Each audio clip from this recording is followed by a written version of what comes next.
उन्हाळ कांद्याची साधारणतः 2 एकर क्षेत्रामध्ये लागवड केली होती. ती साधारणतः 5 ते 7 डिसेंबरच्या दरम्यान लागवड केली होती. घरीच रोप तयार करून आम्ही स्वतःचंच बी टाकून घरचंच ही लागवड केली होती. आज रोजी कांद्या लागवडीपासून ते रोप टाकण्यापासून ते कांदा लागवडीपर्यंत साधारणतः 70 ते 80 हजार रुपये उन्हाळ कांद्याला एकरी खर्च यायला लागला आहे. आणि नेमकी परिस्थिती अशी निर्माण झाली, यावर्षी पाऊससुद्धा फार कमी पडला.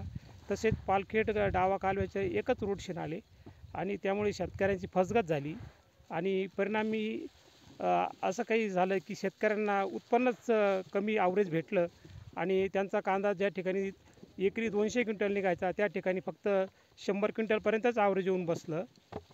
आणि केंद्र सरकारचा निर्यातीचं धोरण अतिशय अस्पष्ट असल्यामुळे आणि वाणिज्य मंत्रालयाने परत आता 31 मार्चनंतर जी शेतकऱ्यांच्या कांद्यावरची निर्यातबंदी उठणार होती ती न उठवता परत ती तशीच पूर्ववत ठेवलेली आहे. त्याच्यामुळे आणखी शेतकऱ्यांना आर्थिक तोटा होणार आहे. तरी केंद्र सरकारने जे काही कांद्यावरची निर्यातबंदी पुन्हा लादली आहे ती उठवावी आणि शेतकऱ्यांना चांगलं जीवन जगण्यासाठी निर्यातबंदी चालू ठेवावी अशी आमची इच्छा आहे.